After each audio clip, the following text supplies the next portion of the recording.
खेल एक ही है। संतों ने बार बार एक ही बात बताई, पहले भी वही बात है, आज भी आगे भी रहेगी। वो क्या कहते हैं, संतों का इशारा है, क्या कहते हैं, अरे सदा राम नाम तू गा ए आत्मा, तू उस मालिक का नाम जप ले, राम नाम जप ले। लेकिन हम दुनियादारी के उलझनों में उलझे पड़े, पाखंड में उलझे पड़े हैं। ये जन्म बार बार नहीं मिलता। ये 84 लाख दुनिया में सबसे अव्वल जीवन मिला है तो एक मनुष्य जीवन मिला है, इसी में बैठकर ये जिद छूट सकती है।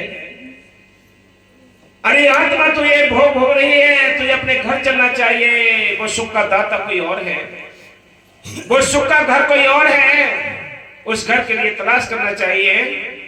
संतों ने साफ लिखा है, बार बार समझाने की यही कोशिश करते हैं कि तू बाहर के सुखों में उलझी पड़ी है, ये सुख तो एक टेम्परेरी है।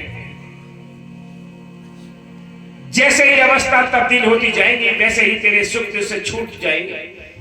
बुढ़ापा आ जाएगा, गाड़ियां चला नहीं सकते, कोठियों पर चल नहीं सकते, हिसाब किताब कर नहीं सकते, फिर मांगी से पानी भी नहीं मिलेगा, खाना भी नहीं मिलेगा, सेवा भी नहीं होगी।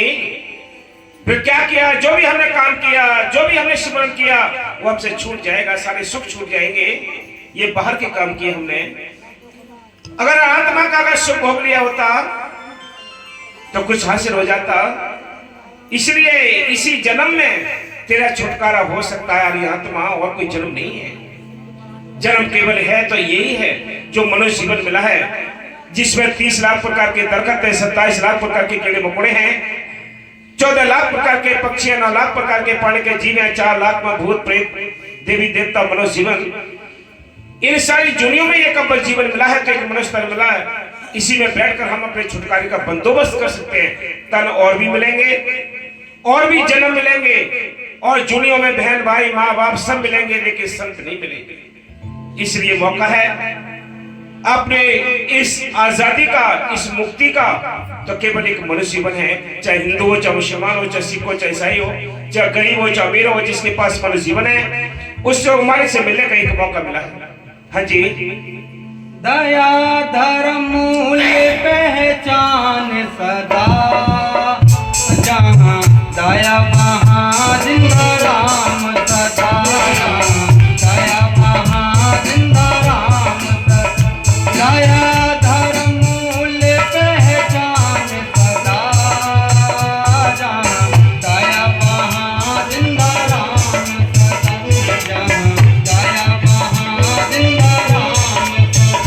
रखी राम मिलन दी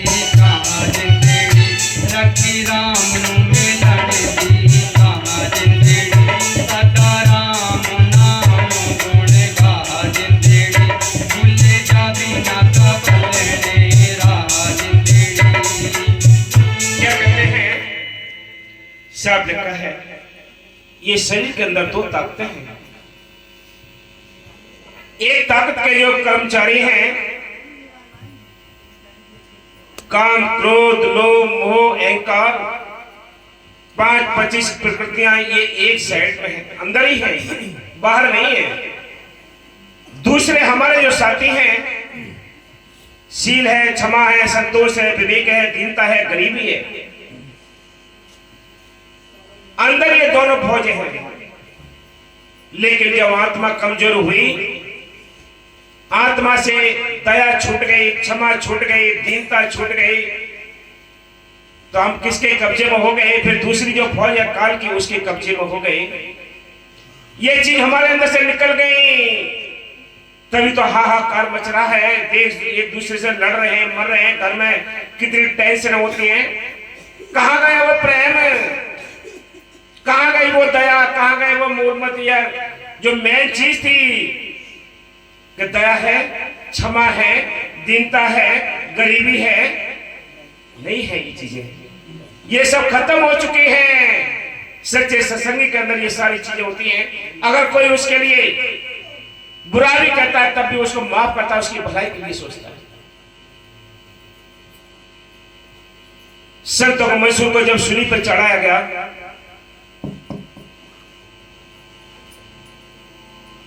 चारों ओर से पत्थर मारे गए, तो आकाशवाणी हुई कि अगर तू कहे तो मैं इनको तहस नहस कर सकता हूं।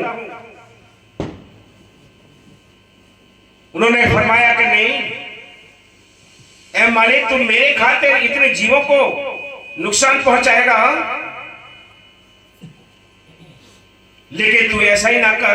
अगर तू मेरे ऊपर परोपकार करना चाहता है, तो इन बेचारों जो पत्थर मार रहे हैं, तू मेरे पर दया करना चाहता है, एहसान करना चाहता है, तो इनको समझ दे दे, इनको ज्ञान दे दे, ताकि ये तेरी महिमा को जान सके, तेरे भेद को जान सके। ये परोपकार कर दे मेरे ऊपर। मेरी खातिर तू तेरी जाने लेगा नहीं, तू मुझको ही जाने ले।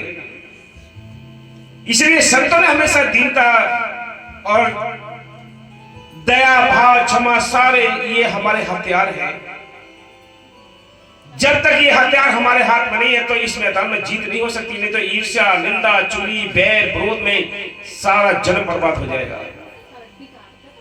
हाँ जी, जिस रास्ते जमाल जाना है, बड़ी गर्मी बहुत घबराना है। जिस रास्ते जमाल जाना है, बड़ी गर्मी बहुत घबराना है।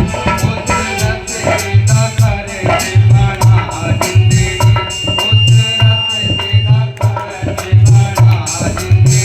सदा राम नाम गुणगा जिंदगी, भूल जाबी ना कबलने आ जिंदगी। क्या कहते हैं कि जिस रास्ते पर तुझे यमराज के कर्मचारी जब आएंगे, उस रास्ते पे ले जाएंगे, वहां क्या काम आएगा? दोबारा बोल। जिस रास्ते जमाल जाना है, बड़ी गर्मी बहुत घबराना है। क्या है कि वो रास्ता इतना कठिन है। संतों ने लिखा है, जब तक आत्मा जाती है वहां तक ये लूट लेते हैं। थोड़े बहुत भी अगर हमारे पुण्य दान है, थोड़ी बहुत हमें सेवा भाव है, उसको भी लूट लेते हैं। इसको प्यास लगती है, वह गर्मी पड़ती है, वो कहते हैं तो इसका फल हमें दे दे, हम पानी पिला देंगे। यह आत्मा कहती है मुझे भूख लग रही है, तो यमराज के जो कर्मचारी वो कहते हैं तो ये फल हमें दे दे, हम तुझे खाना खिला देंगे। वहां तक जाते जाते ये लुट जाते हैं। जैसे आपने देखा होगा कि कांवड़ यात्रा आती है, अभी 2 दिन के लिए भगत बन जाते हैं, बड़ा भोलापन आ जाता है, भोले बन जाते हैं, भोलापन आ जाता है, बड़ी दीनता आ जाती है। चाहे कितना ही लफंगापन हो, 2 दिन के लिए भगत बन जाते हैं। नंगे पैर चलते हैं, पैरों में छाले पड़ जाते हैं, पट्टियां बांध कर सफर को तय करते हैं। लेकिन उनको लूटने के लिए समझदार चालाक जगह जगह स्टाइल लगा देते हैं, उनको मेवा खिलाते हैं, खीर खिलाते हैं, पुड़िया खिलाते हैं, और जब वो घर आते हैं तो ऐसा आते हैं किसी मुर्दा को फूंक के आ रहे हैं। सब लूट पिट के जाते हैं, घर नंगे होकर घर जाते हैं। ऐसे ही अंदर लूटने वाले बैठे हैं। जिस रास्ते पर आत्मा को ये निकाल कर ले जाएंगे वहां बड़ी बेचैनी भरा रास्ता है, बड़ी खतरनाक रास्ता है। हाँ जी, उस रास्ते में चोर चकार खड़े, काम क्रोध मोह अहंकार खड़े,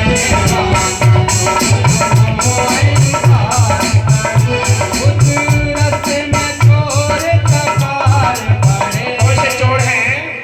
ये चोर है काम क्रोध लोभ मोह अहंकार, ये दुश्मन खड़े हैं, ये दिखाई नहीं देते हैं। आपने देखा होगा कि अगर हम दीपक पर अपनी उंगली जलाएं, जरा भी टच करते हैं तो कितनी बेचैनी होती है, कितनी परेशानी होती है।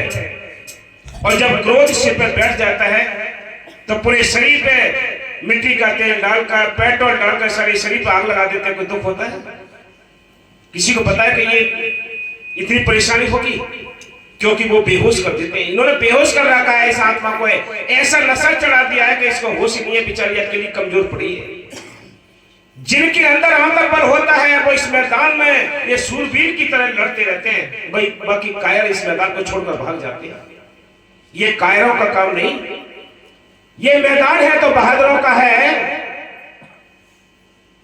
इसलिए संत कहते हैं इस मैदान को अगर तुम्हें तय करना है, इस मैदान को जीतना है तो काम क्रोध लोभ मोह अहंकार से लड़ना पड़ेगा। अभी आप इतनी कड़ाके की ठंड में सारी साथ संगत आई हुई है, अभी तो और ज्यादा आ जाती। कोई कह रहा है ठंड है, कोई कुछ कह रहा, ये चीज तो अंदर ही है। सब अंदर से विचार आया, क्या आया कि भी ठंड ज्यादा है। अंदर से विचार आया कि सुबह को ये काम करना है, रात को जगेंगे तो कैसे काम होगा। ये कौन करता है बातें? अंदर से तो आती हैं। इंसान दारू पीता है, मुंह पे गिलास जब जाता है तो आत्मा मुंह से खोल दिए कि दुष्ट हीरा से जन को क्यों बर्बाद कर रहा है। मन अंदर बैठा है, स्वाद अंदर बैठे हैं, इंद्रियों के स्वाद बैठे। वो कहते हैं अरे क्यों मुंह से खोलती है, नमक से पी ले, पकौड़ी से पी ले, कुछ ना है तो खाली पी ले। अंदर से ख्याल आए, अंदर से ये ख्याल आते हैं कि ये हीरा जब मिला है, पता नहीं आगे पीने को मिलेगी ना मिले, खाने को मिले, मुर्गा अंडे नहीं मिले, क्या पता। अंदर से ही दोनों युद्ध अंदर से हो रहे हैं। अंदर ही दुश्मन बैठे हैं, अंदर ही हमारे दोस्त हैं। और ये मैदान बड़ा खतरनाक है, इसमें बड़े बड़े शेर, चीते, भेड़िए इस रास्ते पे हैं। बाबा गुरु नानक जी ने अपने एक वचन में लिखा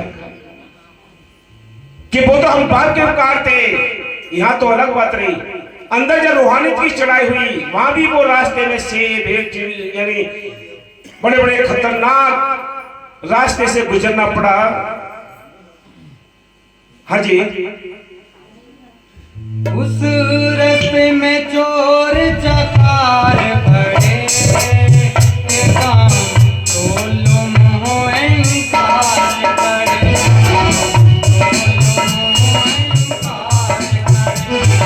ज्ञान वैराग तलाश तेरी, ज्ञान वैराग तलाश तेरी, सतराम नाम गुणगान तेरी, बोले चोरी ना करने हार तेरी।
मैनू मछली बांग तड़पाना है उस रस्ते दा खर्च बना जिंदड़ी उस रस्ते दा खर्च बना जिंदड़ी सदा राम नाम गुण गा जिंदड़ी भुले जाबी ना कवल